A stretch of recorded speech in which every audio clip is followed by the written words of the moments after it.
أشرف الأنبياء والمرسلين سيدنا محمد وعلى آله وصحبه أجمعين. يقول ربنا تبارك وتعالى في محكم التنزيل وهو أصدق القائلين بعد أعوذ بالله من الشيطان الرجيم. يا أيها الذين آمنوا اتقوا الله حق تقاته ولا تموتن إلا وأنتم مسلمون. اللهم صل على محمد وعلى آله وصحبه وسلم. اللهم علمنا بما ينفعنا وانفعنا بما علمتنا وزدنا علما وارزقنا فهما. Assalamualaikum warahmatullahi wabarakatuh. Alhamdulillah, Bapak Ibu ikhwan dan akhwat sekalian, kita memuji Allah Subhanahu wa taala, bersyukur dengan mengucapkan hamdalah sebagai bentuk pengakuan kita bahwa nikmat Allah Subhanahu wa taala sangat besar tercurah kepada kita sekalian, dan sebagaimana yang dijelaskan oleh ulama kita bahwa salah satu makna dari ayat Al-Baqiyatus Shalihat, kebaikan-kebaikan yang akan abadi mengiringi kehidupan seorang hamba sampai akhir hayatnya di hari kiamat nanti, adalah kalimat hamdalah, alhamdulillahirabbil alamin. Tidak lupa kita bersalawat kepada junjungan Nabi kita, panutan kita, Nabi besar Muhammad sallallahu alaihi wasallam. Saudara sekalian, insyaallah pada pertemuan kita kali ini kita akan membahas bab 31 dari kitab Tauhid yang kita pelajari, bab qaulullahi ta'ala wa minan nasi may yattakhidhu min dunillahi andada yuhibbunahum kahubbillah walladzina amanu asyaddu hubban lillah. Penulis Syekh Muhammad At-Tamimi mengatakan bab firman Allah Subhanahu wa taala, wa minan nasi, dan di antara manusia, may yattakhidhu min dunillahi andada, ada yang menjadikan syarikat atau sekutu bagi Allah Subhanahu wa taala sebagai sembahannya, yuhibbunahum kahubbillah, mereka mencintai syarikat-syarikat itu, sembahan-sembahan itu selain Allah, sebagaimana kecintaan mereka kepada Allah Subhanahu wa taala. Secara umum ulama mengatakan bahwa bab ini adalah bab yang akan membahas tentang cinta kepada Allah Subhanahu wa taala.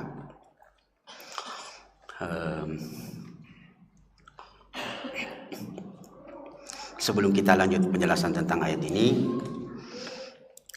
kita dengarkan penjelasan dari Syekh Muhammad Shalih Al-Utsaimin tentang cinta. Beliau mengatakan, wal mahabbatu tanqasimu ila qismaini. Cinta itu terbagi dua. Yang pertama, al-qismul awwal, bagian pertama adalah mahabbatu ibadah. Mahabbah atau cinta yang bersifat ibadah. Wahiyya allati tujibu at-tadallul wat ta'zim. Cinta yang bersifat ibadah adalah cinta yang berkonsekuensi ketundukan dan pengagungan. Wa an yakuma biqalbil insan min ijlalil mahbub wa ta'zimihi, di mana kecintaan itu harus berada pada hati seorang manusia yang diisi dengan pengagungan kepada yang dicintainya. Ma yaqtadi ma yamtathilu amrahu wa yajtanib nahyahu, yang berkonsekuensi cinta ibadah itu berkonsekuensi akan membuat seseorang harus melaksanakan perintah-perintah dan menjauhi larangan dari yang dicintainya. Wa hadhihi khassatun billah. Cinta semacam ini hanya boleh diperuntukkan kepada Allah Subhanahu wa taala. Faman ahabba ma'allahi ghairah mahabbata ibadah fahuwa musyrikun syirkan akbar. Barang siapa yang beribadah dengan penuh cinta kepada selain Allah, maka sungguh dia telah musyrik dengan kesyirikan yang besar. Itu bentuk cinta yang pertama, cinta yang bernilai ibadah atau berhubungan dengan ibadah.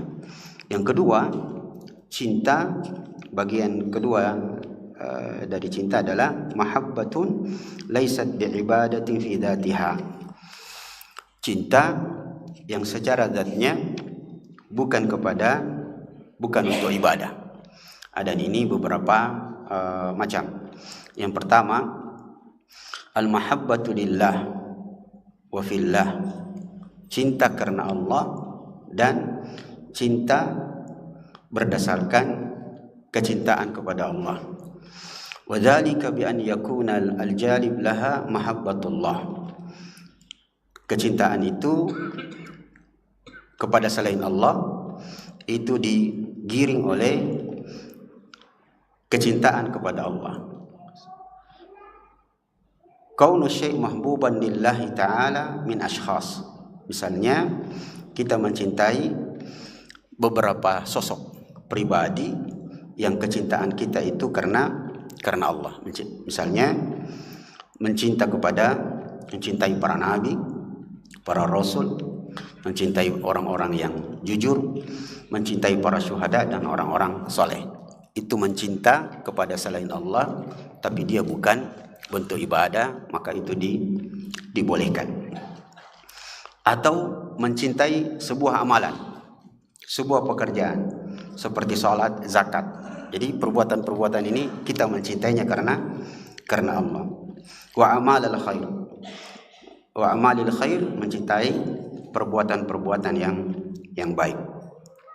Ini jenis pertama dari bentuk cinta yang kedua kepada selain Allah Subhanahu wa taala.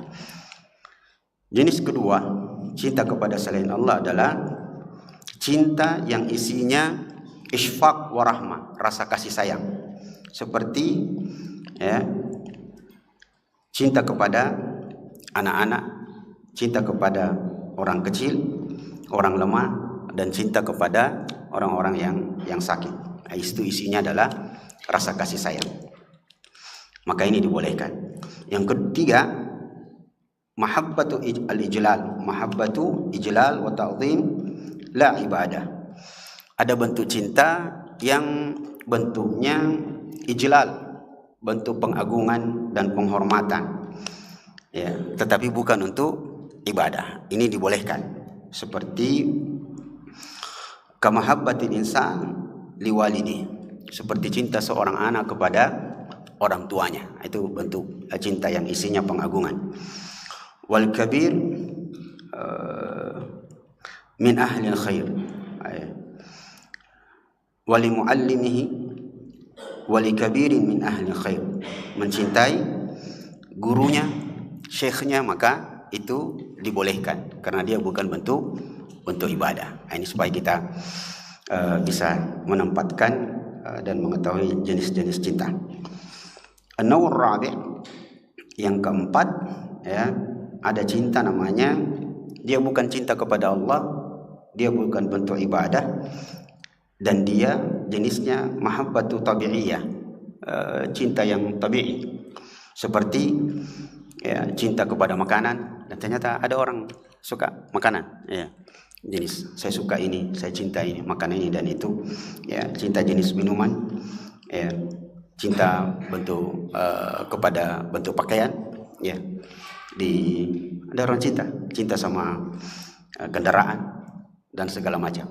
Dan itu bisa ketahuan, ya, bentuk cinta itu adalah nanti dilihat dari segi pengorbanannya.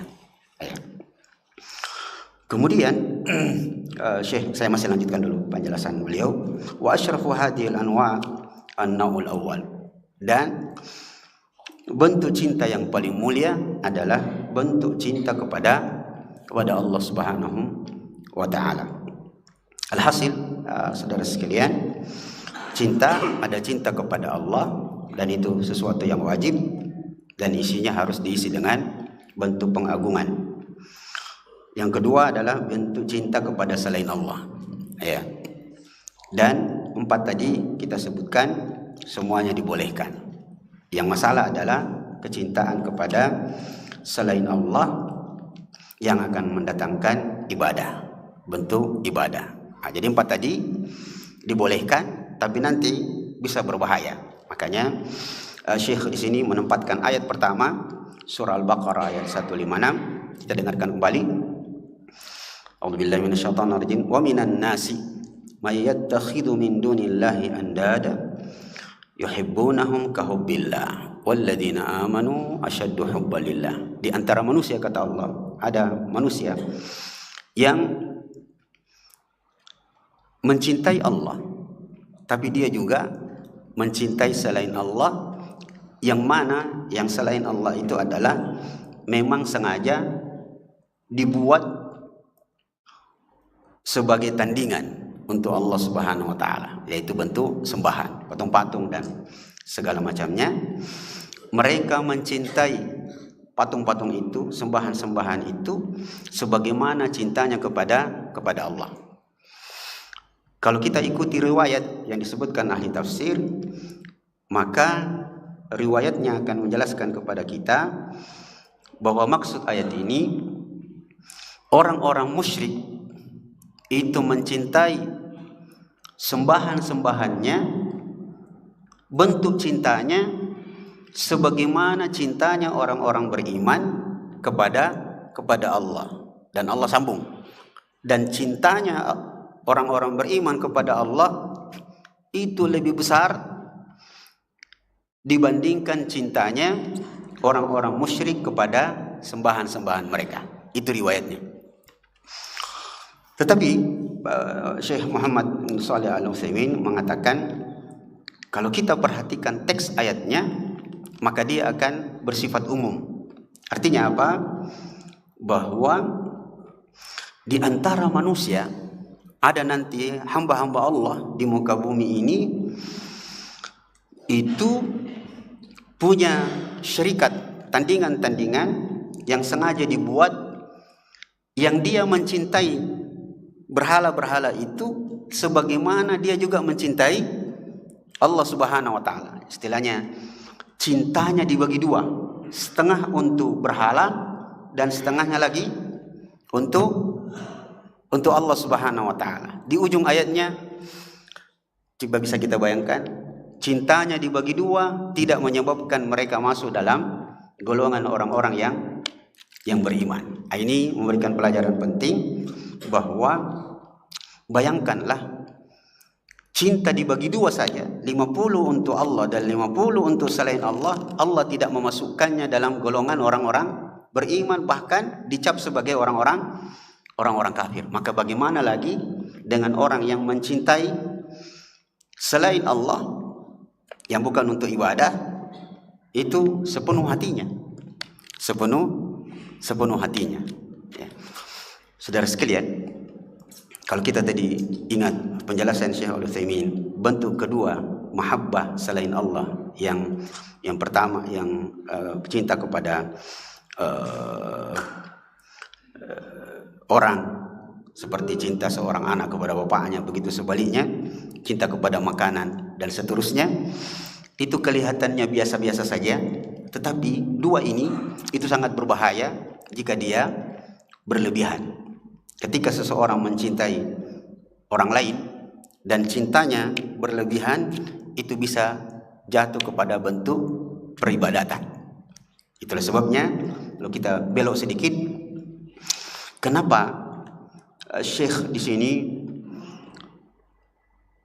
menempatkan ayat-ayat berikut ini nanti, ya, salah satunya di surah Al-Baqarah ini, dalam pembahasan tauhid, tapi pembahasannya jadi bukunya buku kitab tauhid, tapi bahasnya tentang cinta.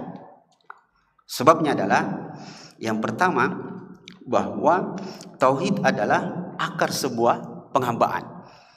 Ibadah tidak akan diterima oleh Allah Subhanahu wa taala jika dia tidak didasari oleh tauhid. Dan ibadah tidak akan sempurna kecuali dilakukan dengan penuh cinta. Ya. Yang kedua, saudara sekalian, hubungan cinta dengan tauhid dan ibadah, bahwa cinta itu bisa menghasilkan penghambaan. Rasa cinta bisa menghasilkan bentuk penghambaan. Orang kita lihat model manusia sekarang, orang-orang sekarang.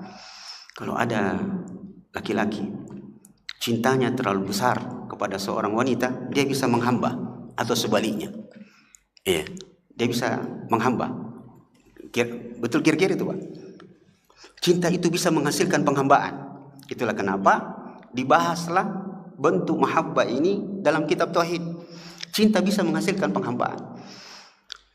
Demi cintaku padamu, aku akan melakukan apa saja yang kau perintahkan. Bahkan kau suruh saya sujud, saya sujud.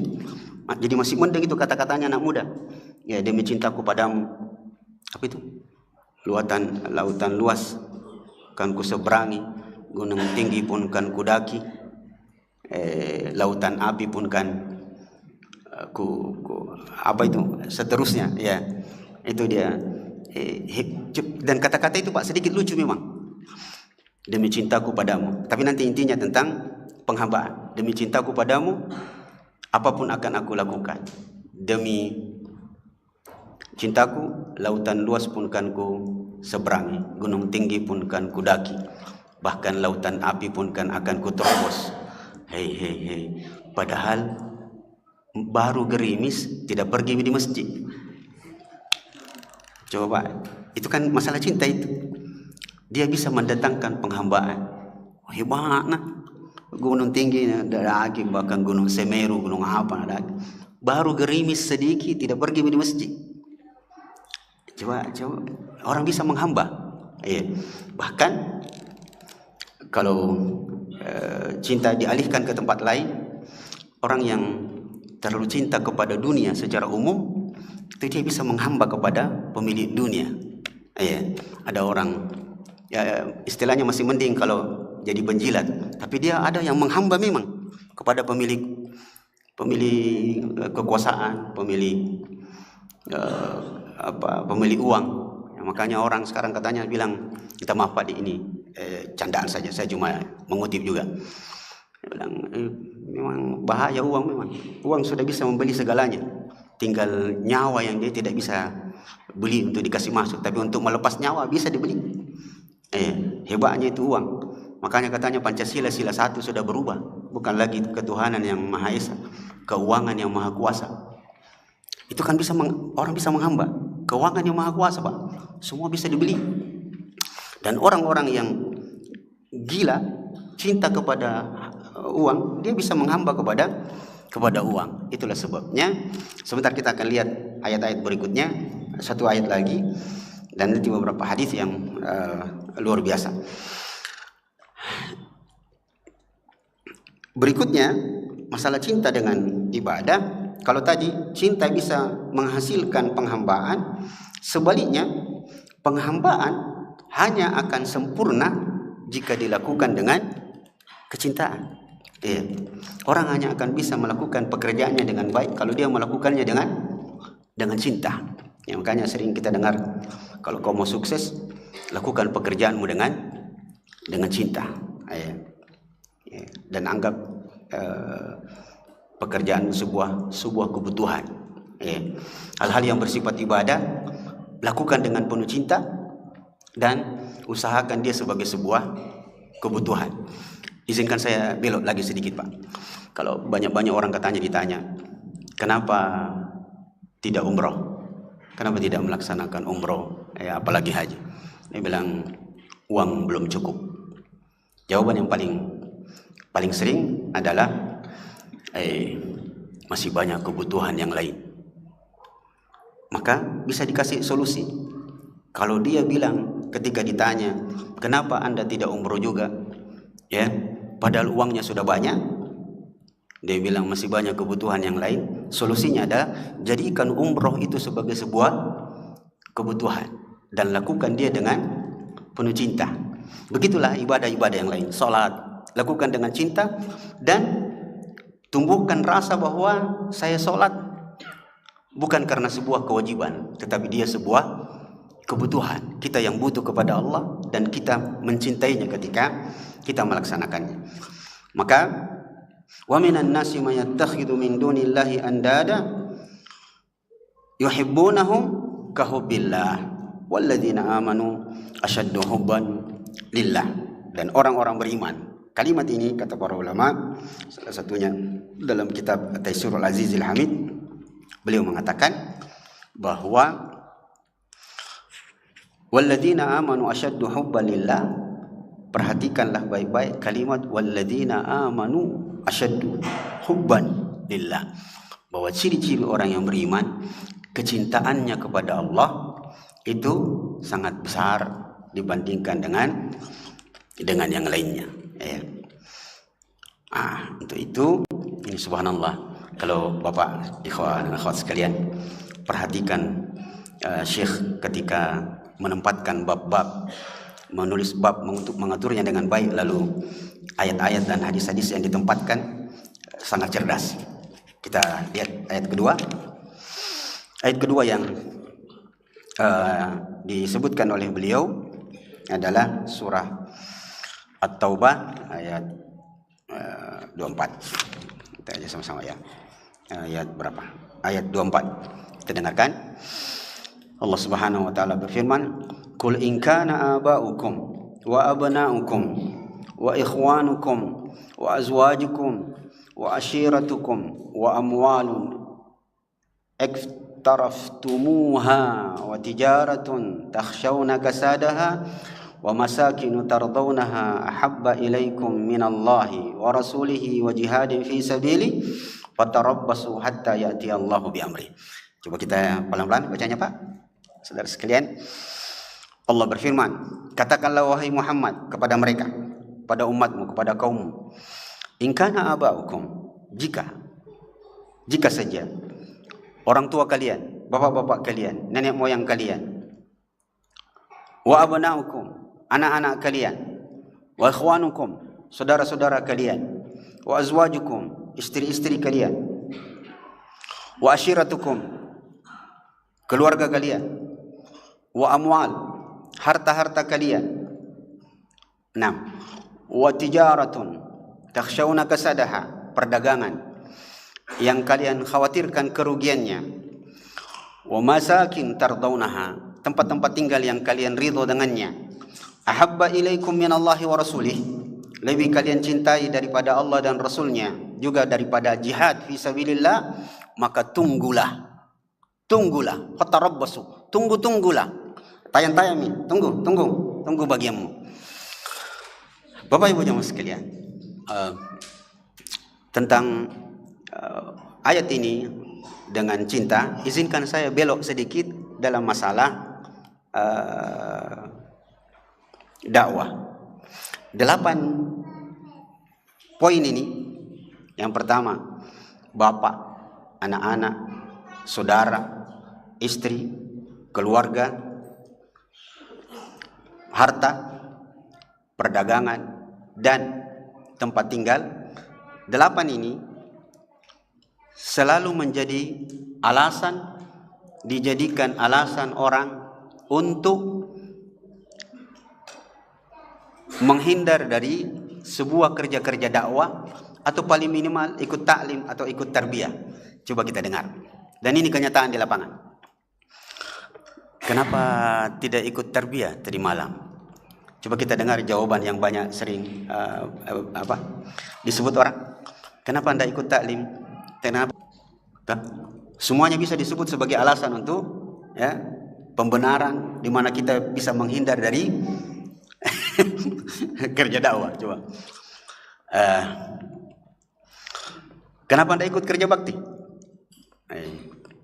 Istriku di rumah ada saya Coba sudah 4. Kenapa anda ikut ronda?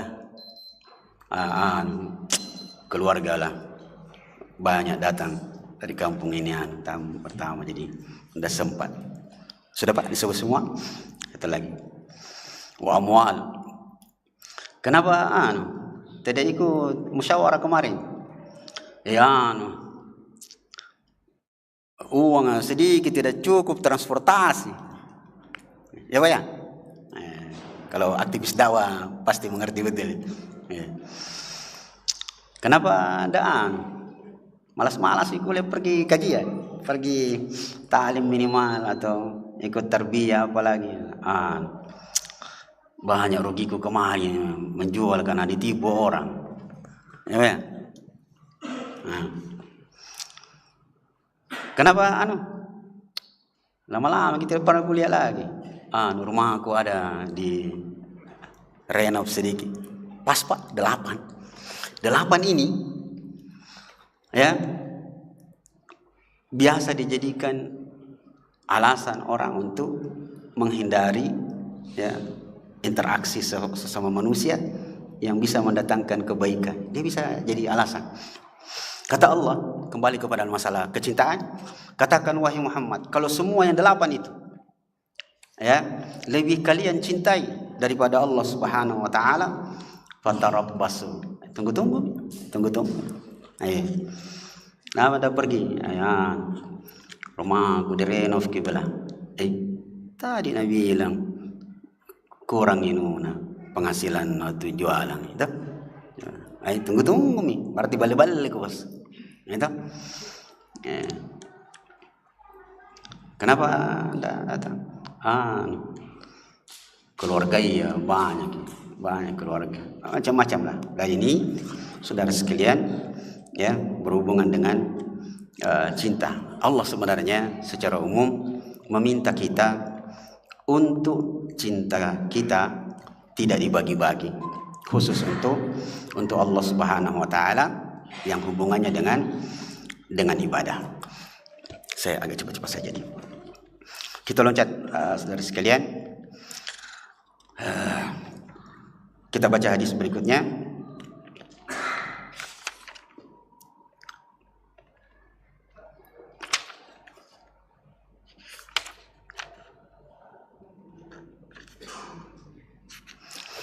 An Anas radhiyallahu anhu qala la yu'minu ahadukum hatta akuna ahabba ilaihi min waladihi wa walidihi wan nasi ajma'in. Dari Anas bin Malik, beliau mengatakan bahwa Rasulullah bersabda, la yu'minu ahadukum, tidak sempurna iman kalian sampai aku, kata Rasulullah, lebih dicintainya daripada anaknya, daripada kedua orang tuanya, bahkan daripada seluruh manusia. Kita baca hadis yang berikutnya dulu. Rasulullah SAW bersabda, salatun man kunna fihi, ada 3 hal yang siapa yang berada di dalamnya, wajada bihinna halawatal iman, ada 3 syarat untuk mendapatkan lezatnya keimanan. Hadis ini sering kita dengar. An yakuna Allahu wa rasuluhu ahabbu ilaihi mimma siwahuma. Kalau mau mendapatkan lezatnya iman, kata Rasulullah, hendaknya Allah dan Rasulnya lebih dicintainya daripada selainnya. Syarat kedua mendapatkan lezatnya iman adalah wa ayyuhibbal mar'a la yuhibbuhu illa lillah. Dia mencintai orang lain ya, dia tidak mencintainya kecuali karena Allah. Yang ketiga, wa ayyakraha an ya'uda fil kufri ba'da id anqadhahu Allahu minhu. Dia membenci kekufuran setelah Allah memberikan dia kebaikan hidayah, kama yakrah an yuqdhafa finnar, dia benci untuk kembali kepada kekufuran, kemaksiatan, sebagaimana dia benci kalau dia dicampakkan ke dalam neraka. Dua hadis ini, yang pertamanya kita dengarkan yang sangat jelas di hadis pertama yang kita sebutkan tadi. Kita akan membayangkan, mungkin salah paham, akan mengatakan itu kenapa Nabi mau sekali dicintai kayak egois sekali. Coba kita dengarkan sekali lagi hadisnya. La yu'minu ahadukum, tidak beriman kalian, tidak sempurna iman kalian sampai aku. Langsung Nabi menyebut dirinya, sampai aku lebih dicintainya daripada anaknya, kedua orang tuanya, bahkan seluruh manusia. Kalau dibaca secara bebas begitu, Nabi ini kok gila sekali dicintai, gitu, gila cinta, bahkan menuntut kita untuk mencintainya, bahkan dijadikan syarat kesempurnaan iman yaitu dengan mencintainya. Egois Rasulullah itu kalau bacanya tidak selesai, tidak dipahami apa maknanya. Makanya Bapak, Ibu serta saudara sekalian, saya selalu ingat pesan Pak Kiai Hashim Muzadi, itu rahimahullah, mantan ketua NU. Ada dalam satu ceramahnya itu sebenarnya berbicara di hadapan beberapa pejabat, tapi ada unsur-unsur pelajaran yang penting beliau mengatakan, dan itu pernah diucapkan ketika beliau ceramah di satu pesantren besar di Jawa Timur. Dan ini perlu kita paham, sangat baik, nasihat yang sangat indah. Beliau mengatakan, kalau Anda mengajar, Anda memberikan pencerahan di hadapan orang, ketahuilah bahwa orang yang ada di hadapan Anda dua golongan. Manusia yang ada di hadapan saya sekarang, ya, kata beliau, itu dua jenis. Yang pertama, golongan pertama adalah golongan yang salah paham, golongan kedua yang pahamnya salah. Selalu ketika kita berhadapan dengan orang, ketika kita memberikan pencerahan, pahami baik-baik bahwa yang ada di hadapan kita itu dua golongan. Ada golongan yang salah paham dengan apa yang kita sampaikan, dan ada golongan kedua, dan ini lebih berbahaya, yaitu golongan yang pahamnya sudah salah. Kalau salah paham masih bisa diperbaiki, Pak, masih bisa kita konfirmasi. Itulah sebabnya sangat baik kalau ada pengajian, ada tanya jawab. Kalau tidak ada tanya jawab, tidak ada klarifikasi. Dan saya pernah mendapat itu. Saya pernah ceramah, ada pertanyaan? Tidak ada. Setelah salat Isya, datang ke saya, ada pertanyaan ke Ustaz. Aku bilang, tadi saya kasih kesempatan. Dia bilang, Ustaz, pertanyaan pribadi ini. Aku bilang, iya. Jadi cocok nih tadi itu yang kita bilang, Ustaz, maksudnya begini dan begitu tuh. Aku bilang, Bu, dapati orang banyak. Iya.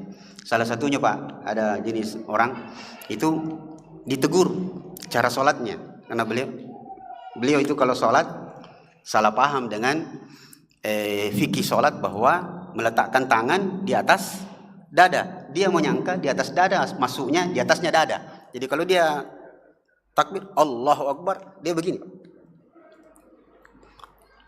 Begini. Kalau dia ruku, bukan lututnya yang dipegang, betisnya. Singkat cerita, ditegur sama beberapa jamaah bahwa yang benar dan begini, begini dan begitu. Termasuk ketika dia iqamah, biasa dia adzan, dia kadang akhirnya bapak-bapak bilang sama saya, kayaknya kita jina dengar itu, Ustaz. Kita jina dengar. Nah, baik paling. Sebenarnya sudah lama saya perhatikan, cuma saya agak ragu-ragu menegur beliau. Karena sudah sepuh. Akhirnya apa yang terjadi? Saya bawa makanan, ajak dia makan sambil makan kue. Lalu saya bilang, baji kapan pernah nirobas ke dan nun tentu gaya ta batita sambayang. Dia bilang, ngapa Ustaz? Kamane harus na nrindi mo. Artinya namanya barang banga atau naung-naung skede. Iya Ustaz, iya Ustaz. Kalau rukuk ki taruh tangan tadi lutut, bukan di betis. Iya Ustaz. Kalau komat ki nanti bukan kada qamatis salati, yang benar kada qamatis salatu. Singkat cerita selesai. Besoknya dan sampai hari ini dan mungkin sampai hari kiamat begitu lagi. begitu begitu, masih begitu. Ditegur sama jamaah. Jamaah bilang, kenapa anda tidak berubah ki? Bukan anak ki berubah mereka. Memang Pak Ustaz kah? Coba dengarkan apa jawabannya. Memang iya, Ustaz Ponga. Tapi kan marentong ilmu anak marentong gurungku. Lain guru na lain tong guruku. Ini memang sudah pahamnya yang salah. Dan ini susah dirubah. Susah ditemani bicara, Pak. Ya. Karena dia sudah pahamnya begitu. Ya. Sedikit lagi, Pak. Sedikit. Saya mau ke satu kasus. Saya sebulan lalu isi satu pengajian, saya bahas surat Toha sampai di ayat wa aqimus salata lidzikri, dan dirikanlah salat untuk mengingat aku. Langsung bapak itu bertanya, Ustaz, jadi betul itu kita salat untuk mengingat Allah? Memang jelas teks ayatnya begitu. Saya bilang, Ustaz, itu dibilang bisa diingat kalau pernah dilihat.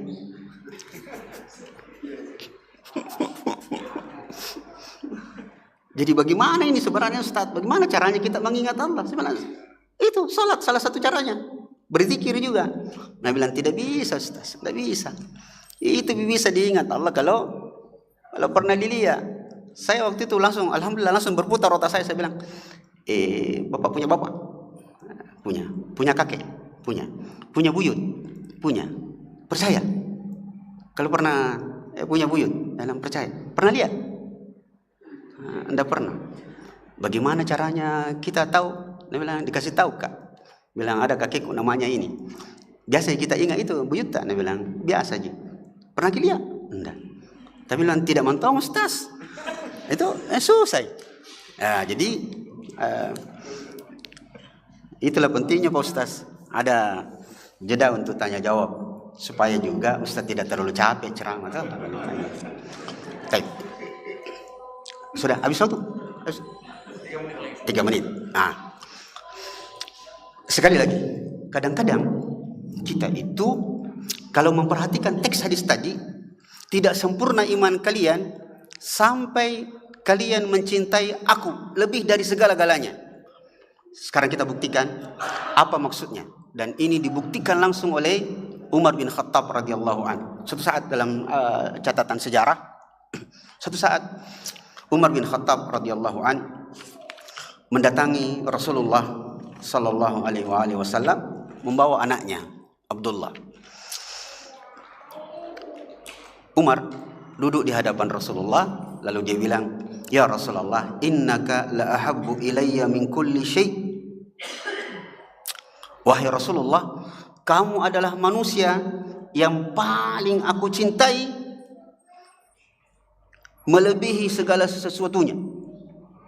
Dalam catatan yang lain ditanya, melebihi orang tuamu? Bilang iya. Melebihi hartamu? Iya. Melebihi anak-anakmu? Iya. Ketika sampai pada pertanyaan, melebihi dirimu sendiri?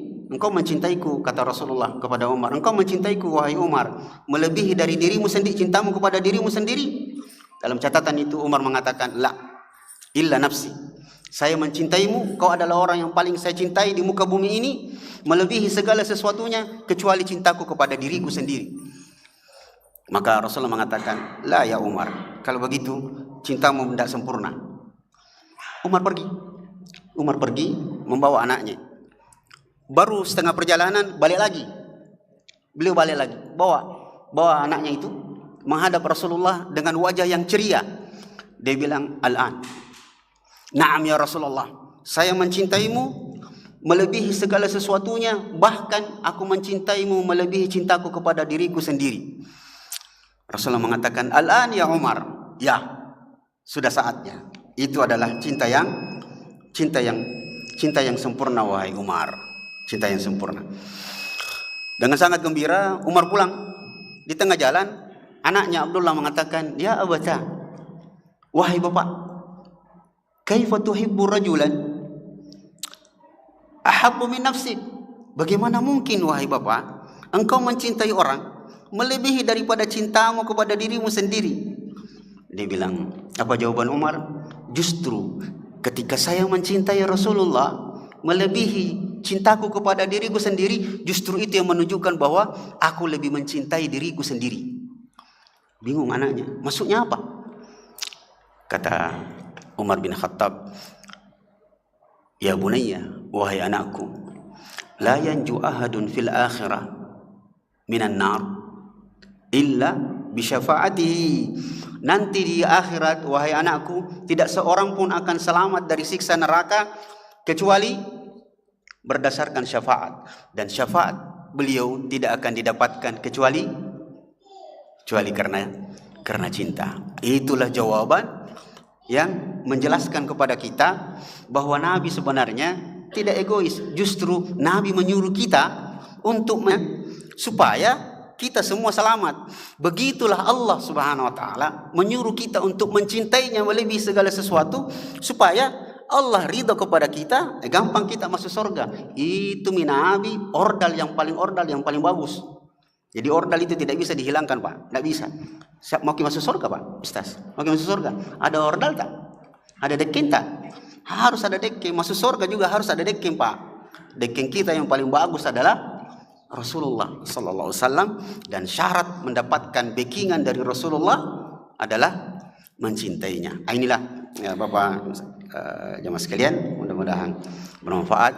Semoga kita dengan selalu belajar ini mudah-mudahan menunjukkan cinta kita kepada Allah Subhanahu wa taala di tengah musim di mana banyak orang mengaku cinta kepada Allah dan Rasulnya, tetapi perbuatan-perbuatannya tidak menunjukkan ya cinta yang benar kepada Rasulullah sallallahu alaihi wasallam.